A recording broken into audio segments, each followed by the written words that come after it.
That case where Al Qaeda had gotten explosives into two packages, one in Yemen.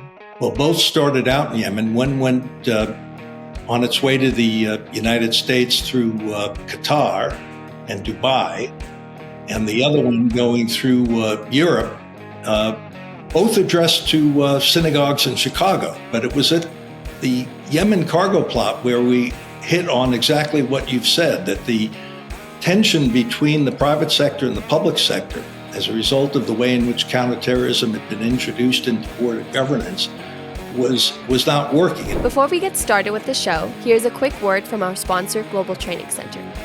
As trade compliance professionals, you want to make sure that your procedures and documentation are completed as correctly as possible to avoid any delays and possible fines. We provide a range of trade compliance courses that will fit your needs.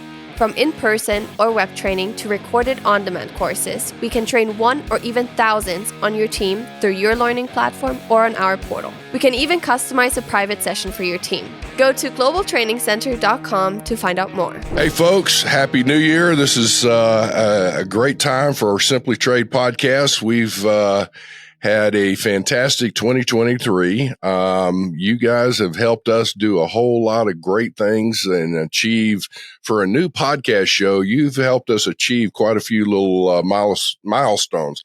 Man, I tell you what, I'm still, Lalo, I'm just like day late and dollar short here with my brain activities. I'm new activity, man. It's like a new year and all that. Anyway, Happy New Year to you, Lalo. How you doing, bud? Pretty good, thank you, and Happy New Year to everyone out there as well. And I think I read somewhere that we could officially say Happy New Year through the 8th. Well, actually, that was Larry David that said that. He said through the 8th of January we can officially say Happy New Year and still not be awkward or something like that. But anyway, Happy New Year, and but yeah, we do have a lot of really cool things coming up with a podcast. I don't want to kill time in this interview only because I'm super excited about this next guest. I think it's going to be a really good interview. But tune in to the next episode, which is our news episode with Anik, and we'll have a bunch of updates on how we're going to start. And we do have a YouTube channel already, but people just tend not to go to it. So we're going to restructure that whole thing of the YouTube channel. Hopefully we'll have more conversations on another website or webpage that we're developing, et cetera, et cetera. So, but we'll catch up on that on the next episode, because today's episode, I want to just maximize as much time as we have for the episode with our guest. Andy, you know him best. I reached out and it was one of those Hail Marys. It was literally a Hail Mary. I said, okay, let's see if this works. Let's hope that he comes on, and gosh, man, everything aligned, and he did. So I'm so excited. And coincidentally, it also aligned with the new year. So I was really excited about that. So Andy, go ahead and you can introduce Well, folks, him. I got to tell you, we have somebody on, a special guest today that is seriously one of my heroes. I hadn't told him that, I don't think, but I will say that honestly, this is a man that I hope that we get to have a lot more conversations and whatnot, but I got to work under his leadership in a government private sector scenario there, and his leadership is absolutely phenomenal. So we have with us Alan Bersin, who is formerly the Commissioner of Customs, as well as the former, now I may botch this up, and Alan, my elevator doesn't go all the way up, so sometimes I have problems with this. I believe you were the, was it the Deputy Secretary of the Department of Homeland Security? Did I get that right? The Assistant Secretary for International Affairs and Policy after leaving Customs and Border Protection, Andy. Well, there we go. Okay. Well, like I said, I would screw up a 2-car parade. So it's like, all right. But thank you for that. And welcome to our show, Alan. I'm telling you, I am just elated. I'm looking forward to a good discussion with you. But first off, it's such a privilege to have you on our show. Lalo and I are just tickled pink on this one. And I'm also, I guess we can also, Alan, and we'll start and I don't know exactly where this is going to go. As we've always said, we never script our shows, but I do so much research, and I try to get as much out there that I can, just to prepare for the show. And I found something really interesting about you, Alan, and this is really, it just piqued my interest only because it looks like you had three phases of your career, or you currently have three phases of your career before. This is after you went through college and everything, of course. I mean, the college and the growing up and everything obviously is a fourth phase. But starting in your career, I noticed you were an attorney, and then you also were in education, in the government sector with education, and then lastly, of course, what we mostly know you for, which is actually, there's another phase. What we mostly know you for is CBP and Homeland Security, but then now you're in the private sector. So I guess there's four phases. So many phases in your life. But I was really interested and very excited to have discovered that you were in education, because that's what we do here at Global Training Center. We do education in for trade compliance. But it kind of piqued my interest to hear how that came about, how you went from an attorney to education. Yeah, just how did that evolve? I guess we can start there, from your beginnings as an attorney, and then all on up to where you got to here now. Yeah. So you're very generous, Lalo. My wife says, with regard to my left turns in my career, that I've had trouble holding down a job in a. But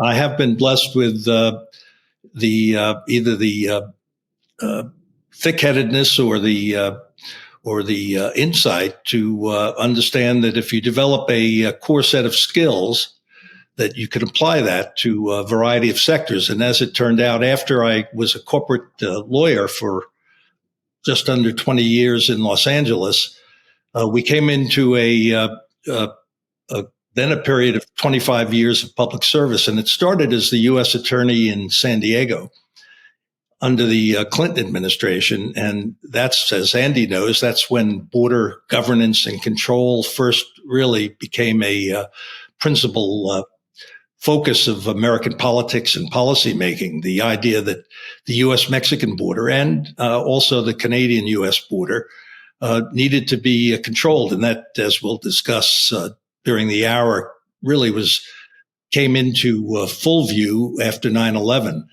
But after service there and the change in administration in 2000, I went into education. It was a period in public education that, a little bit like today, there were significant challenges. And I was the third so-called non-traditional superintendent in San Diego City schools after General John Stanford in Seattle and Paul Vallis in Chicago.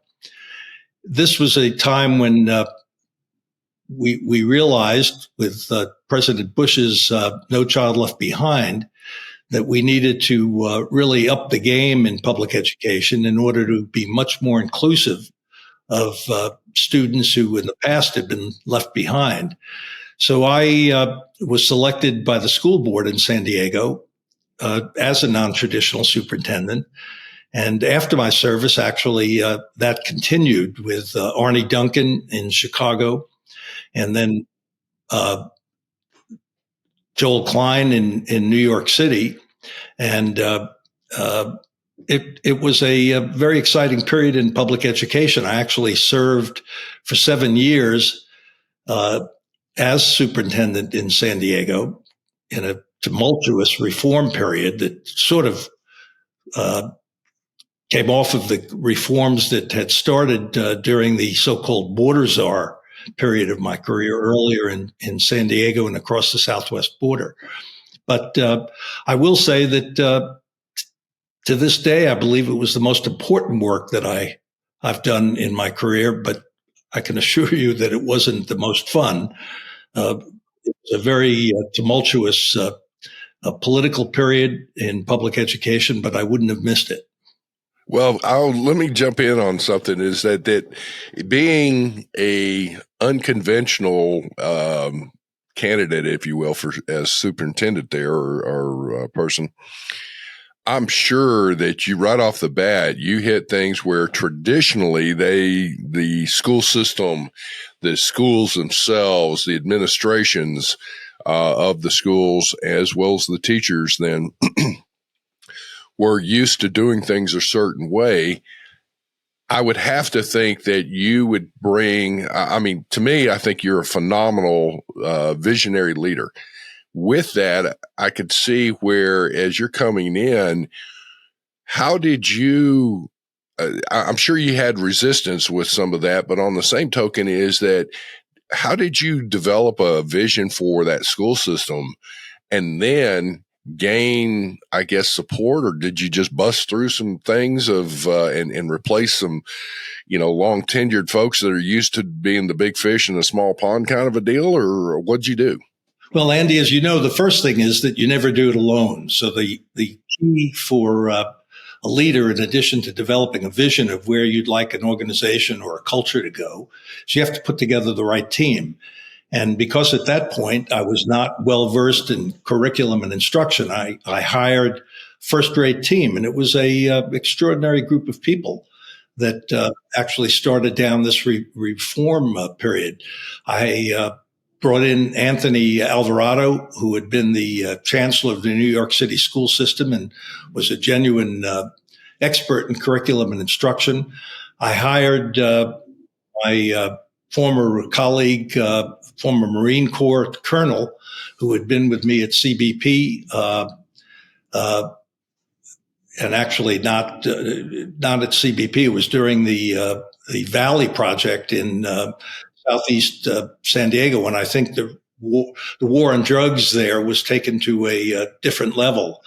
And Terry Smith joined together with a host of other people. I hired a non-traditional school general counsel, because you don't want lawyers to bring the past to dominate the present, let alone the future alone. So Joanne Sawyer Knoll became the general counsel, and a group of other people, some of whom were versed in education and a fair number of whom were not, to come in and actually start to implement what we call the Blueprint for Student Success, which was a complete revision of the paradigm then governing in the San Diego City schools.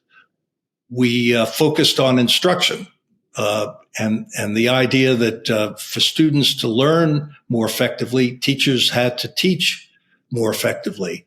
And as a result of that, we invested almost during the 7 years, almost $500 million in professional development.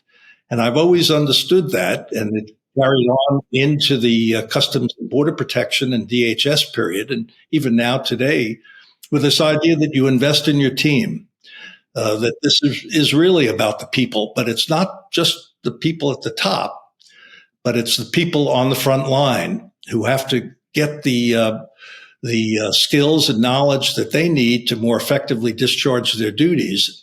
And then, of course, the most difficult part of it is to implement the change process so that the new paradigm becomes a way of thinking for the frontline men and women on whom, in education, the children depend, and in border governance and protection, on whom the nation depends, to get their jobs done more effectively. But it's about the people, always about the people. I love that. So that actually probably gave you really, I guess, firsthand experience on what prepared you then when you got over into CBP, didn't it? In fact, the experience in San Diego City schools and before, in my experience with the border, proved pivotal, because the concept, you'll recall, after 9/11, and I came into CBP in 2009, 2010, we were still reeling, in effect, from the shock and the trauma of 9/11 8 years before, and the creation of CBP as part of the reorganization of the government to deal with counterterrorism in 2003. But the whole focus in CBP, as it should have been, was on counterterrorism. If you'd go out to the furthest reaches of the Sonoran Desert and you asked a Border Patrol agent what her duty was, she'd tell you, it was to prevent terrorists from entering the United States. As we'll see later in our discussion, that paradigm actually is in the process of being revised right now as we move from a period in which counterterrorism was the dominant concern to one in which a whole variety of new concerns, including the lawful movement of legitimate trade, became a focus. But you're right, Andy. In those early days, you'll recall that trade was not at the top of the agenda. It was counterterrorism and border security, to the exclusion of the impact that would have on international travel zones and international trade routes and global trade generally. Well, we wound up having facilitation of trade, and then the 9/11 scenario hit, and a few other things hit where, if you recall, the UPS FedEx shipments that were printers, and there was some of the government agencies that were picking up on there was a problem, but there wasn't a good communication. There was, and the express carriers were trying to provide support, but nobody was wanting to share with us. And there was all this back and forth. And fortunately, the shipments were interdicted that had actually explosives in them. And that is what opened up the door then to another thing. But it's like the pendulum swung from trade facilitation to counterterrorism type activities. But then, you still have to have business and facilitation of trade. So that balance, that was definitely a difficult time, but it shook us down to the point where I thought the government side and the private sector side were passionate enough to come together to say, look, especially from the private sector, we were saying, we're not your enemies. There are good corporate citizens here. What can we do to work together on this? And I will say that your leadership, again, was absolutely phenomenal. But that's where you mentioned ACAS earlier on offline, the advanced cargo, the air cargo advanced manifest system, and all. And that's where we were able to develop. We basically broke and developed a whole new paradigm, broke the old one and developed a new one of getting information to customs and other agencies that empowered them to do what they needed to do. The question now I've got in doing that, I guess, is that how were you able to provide the overall vision, if you will, again, as we're coming through this and pull that together so that it seemed like we were working so well together for so long that we got a lot done in a short period of time? Yeah. The Yemen cargo plot, so-called, that case where Al-Qaeda had gotten explosives into two packages, one in Yemen. Well, both started out in Yemen. One went on its way to the United States through Qatar and Dubai, and the other one going through Europe, both addressed to synagogues in Chicago. And we knew that it needed the kind of collaboration between intelligence agencies and operational agencies that we managed to bring to the fore. But it was at the Yemen cargo plot where we hit on exactly what you've said, that the tension between the private sector and the public sector, as a result of the way in which counterterrorism had been introduced into border governance, was not working. In fact, after the Yemen cargo plot, as we did a hot wash and a review of what had taken place, I said to John Pistol, who was then the head of TSA, the former deputy head of the FBI who had taken over TSA, I said, John, let's think about this in a different way. We can either do it the old-fashioned way, which is wait for Congress to do what they had done after 9/11 when they put the SAFE Act in, the idea of packing cargo according to very specific standards that had to be reported to the government. well in advance of the arrival. And I said, look, let's recognize that the private sector holds the bulk of the data here, and that we should actually take action before Congress acts to enlist the private sector to help us get a risk management system in place that utilizes the private sector data. And really that had come from an earlier experience when, as commissioner, I had visited JFK, John F. Kennedy Airport, New York. I saw an express carrier middle manager, and I said to her, I said, why don't you share all of the data that you have in your system? Because they have, through, as you know from your experience at FedEx, the express carriers take about 75 to 80% of their cargo, and they do their data gathering well in advance of accepting the shipments. So I said to her, why don't you share that with the government? And she said, we won't share that with the government because that's just going to lead to more inspections by Customs and Border Protection, and that's going to slow down the movement of lawful trade in ways that we can't envision. And I said, I took that and understood what she was saying, but in the aftermath of the Yemen cargo plot, and when we were talking with TSA about how to do it, I said, look, we have got to use the private sector information. And that was the birth of the Advanced Cargo Air Screening System that you're so familiar with, where we actually had private sector people sitting in the National Targeting Center, working with TSA and CBP to actually look at the data and to say to the private sector, when you see a risk, you get a risk signal well in advance of the shipment, you will share that with us.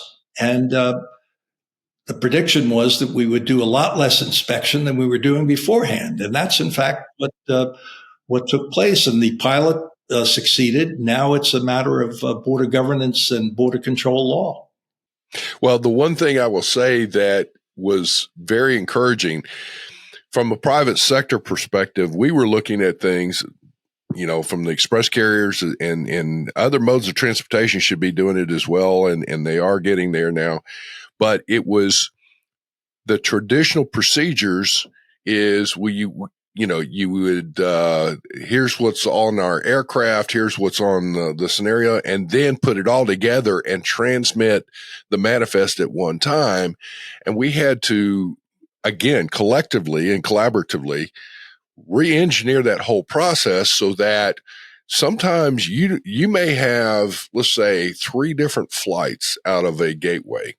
You don't know exactly which plane that shipment may be on. However, the information's still available. So it could still run through the risk assessment, which was great. And we were able to really refine it. So it was the ACAS program was highly, highly successful. And you're right. It actually reduced the number of examinations. And was for those that are the good corporate citizens, and again, that the information's there, guess what? More of their shipments went on through as far as security screening, and your attention was able to be put, or the government's attention of those agents on the shipments that needed that focus. So it got the good stuff out of the way. And the stuff that needed attention, it really worked out well. So I will say that was phenomenal. This was the vision, Andy, that you'll remember that said, if you start from the premise that 97 to 98% of all global trade is perfectly legitimate, the question that was focused on after 9/11 was, how then do we find the needle in a haystack? How do we actually go about doing this? And there are 5 ways to find the needle in the haystack. 1, you can burn down the haystack, but that would be counterproductive. So you don't want to do that. The second way is to do what we had been doing, which is to after 9/11, to look at every piece of straw, examine every single shipment, but that would slow down global trade with unacceptable consequences to the economy. The third is to do it randomly, which is really what border management was from the outset. Customs agents would use their skill, knowledge, and instinct to say, I've got to take a look at this one. But it was a random process and not as efficient as we can. The fourth way of finding a needle in a haystack is to get very specific granulated intelligence about which shipment might contain a high risk. And that was, in fact, the way the packages in the Yemen cargo plot were discovered. Saudi Arabian intelligence shared with the Central Intelligence Agency the idea that there were two packages en route to the United States that contained these explosives. So you can get in there, but that's a difficult one. And while information sharing has improved dramatically since 9/11, it was still not a reliable way to do it. So the fifth manner, which is really what we hit on, I think, in the ACAS project, and it's continued, was to shrink the haystack by separating out as you say, the low risk cargo from the high risk cargo, or those cargoes about which you don't have sufficient advance information to make a judgment about whether it's dangerous or not.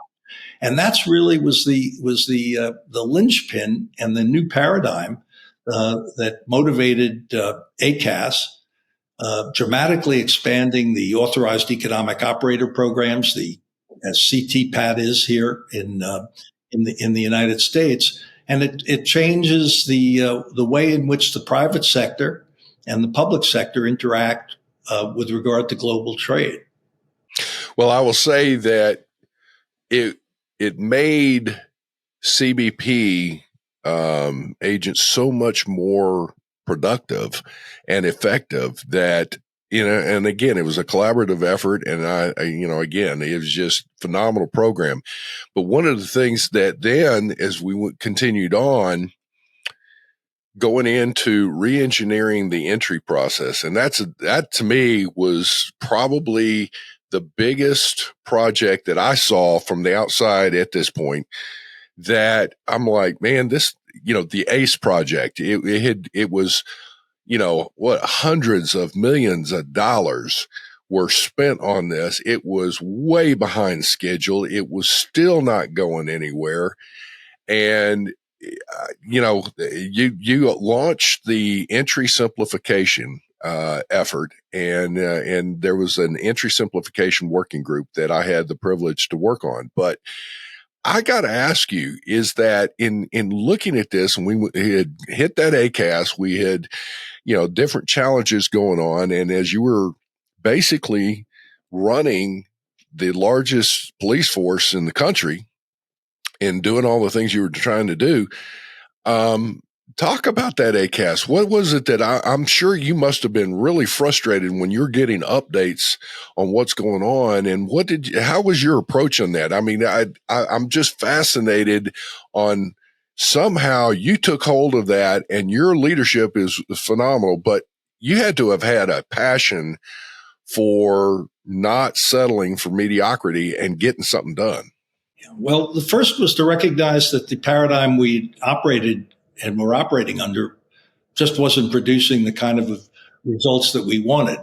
And people on the front line and middle managers at CBP, and as well as the senior leadership, realized that.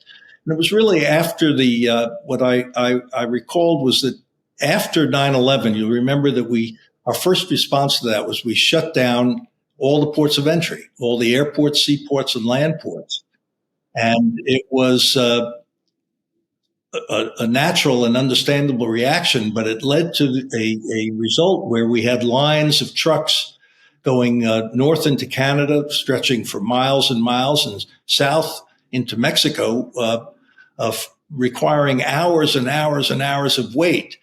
And finally, you may recall that President of General Motors called President Bush and said, look, if we don't change the way in which we're doing this, if we continue to look at every single straw, every single shipment, I'm going to have to shut down my manufacturing plants because of the impact it has on the arrival of inventory and the production process. And that was the background of this idea that said, what we have to do and then with ACAS, do it with the private sector, was to shrink the haystack. Previously, we had this notion, and what had governed it and led to the response after 9/11 was that security and trade facilitation were in conflict with one another. That if you wanted, and that we had to balance them. If you wanted more security, by definition, you had to slow down the traffic. That turned out to be a false dichotomy. And what we discovered in the lead up to ACAS, and then dramatically with ACAS and afterwards, was that they really are not polar opposites. That in fact, trade facilitation and security are part of the same process of risk management. And we need to use risk management to segment the traffic between the low risk, the high risk, and the what we call the mushy middle, where we had insufficient information. But once you relied on the, as you say, the good corporate citizens in the private sector, that process became manageable, and it's expanded dramatically and exponentially ever since. And it's taken a new, gotten to a new level in the aftermath, which we can talk about as we go on here. Well, the one thing that I will say is that with that, private public working group, there is, we struggled a little bit. The private sector folks of us, we actually had some calls before we even had our first meeting with the government side, as we had formed and y'all had formed this working group. And we were like, we don't want to go down a traditional scenario where there's talk, and no action. If we're going to spend the time and effort from our private side, because we all had full schedules, we all were in management, we all had, employees to take care of operations and all that. It was like, we don't want to see this, wasted. And I will say, we wound up, from the first meeting, we were able to go through a year worth of meetings, developing procedures, came through different, what the systems would have to change, and launched a pilot program in less than a year, actually a week shy of a full year of what we were doing. And I got to say, you empowered, you had Brenda Smith and Cindy Allen that led that effort. There's a lot of support from a lot of folks. And I got to tell you, the CBP folks that we got to work with, I don't know if you knew this or not, but unfortunately, we never did get the entire group together and take a picture and just notate it. Okay. We were not really interested in the accolades and trying to do all that. Although excuse me. I wish I would love to refer back to it, because it was such a great time. We worked, we debated. There were intense debates on things. But I will say, from the brokerage side of things, there's Mary Jo Muyo and Amy Magnus, two phenomenal ladies, well respected in the industry, that, we all had to get together, and here I am from the express carrier side. And there's like, brokers and express carriers did not necessarily get along all that at that time, but with the government and you empowered Brenda and Cindy so well with everything else. I got to tell you, it was phenomenal that we were able to get through some things. It all didn't go as smoothly as we hoped. We had a few setbacks. We worked together and we got it back on track. As that went through, the one thing that came out of it is similar to the ACAS, is that the entry data, in trying to empower those inspectors to say, do I need to examine the shipment or not? You had to wait until the manifest was done, and then the broker could transmit the entry. Well, we broke through a lot of things, so the entry data was then able to be transmitted well before the shipment was even left the origin's location sometimes. That empowered you again. So through that process, that's I guess dramatically improved, again, information sharing, got it earlier to folks. With that entry simplification process, did did you get the results from your perspective in a leadership role that you had expected, or did it surpass what you thought would come to fruition?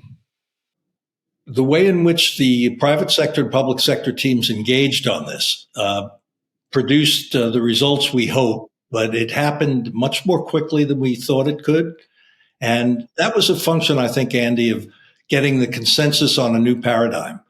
This idea, and that's always the key to leading change, moving away from the way things are done, because people naturally and understandably are resistant to change.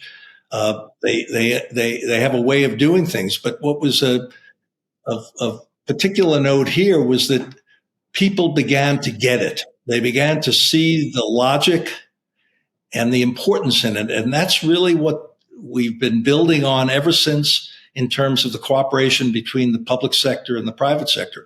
And when you harness technology to that culture change, to that way of doing things, that paradigm shift, the results can be as dramatic as we've seen. And that's continuing today, in fact, as we move into a new phase of global trade, a far different environment from 9/11, in which the paradigm is basically the same, but it's now taking on an assignment and meeting the requirements that are dramatically different. But it starts off with the team again. It's about the people.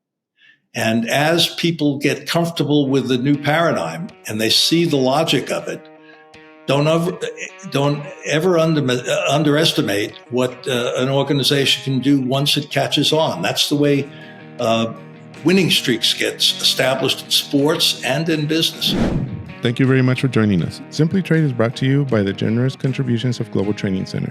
You can follow the show and GTC on LinkedIn or Twitter and other social networks. Make sure you check out the show notes in the description for a full rundown of today's show with all the important links. Also, make sure that you share this with a friend and subscribe on your favorite streaming platform. We really like hearing from you. If you enjoyed the show, make sure to rate and review wherever you listen to this podcast. If you or someone you know would like to be a guest in the show, or would like to sponsor Simply Trade, or suggest any topic you would like for us to discuss, please contact us via email at simplytrade@globaltrainingcenter.com, or you can DM us on Twitter at simplytradepod. Thank you again for the privilege of your time. Happy trading. Simply Trade is not a law firm or an advisor. The topics and discussions conducted by Simply Trade hosts and guests should not be considered and is not intended to substitute legal advice. You should seek appropriate counsel for your own situations. These conversations and information are directed towards listeners in the United States for informational, educational, and entertainment purposes only and should not be substituted for legal advice. No listener or viewer of this podcast should act or refrain from acting on the basis of information on this podcast without first seeking legal advice from counsel. Information on this podcast may not be up to date depending on the time of publishing and the time of viewership. The content of this posting is provided as is. No representations are made that the content is error-free. The views expressed in or through this podcast are those of the individual speakers, not those of their respective employers or Global Training Center as a whole. All liability with respect to actions taken or not taken based on the contents of this podcast are hereby expressly disclaimed.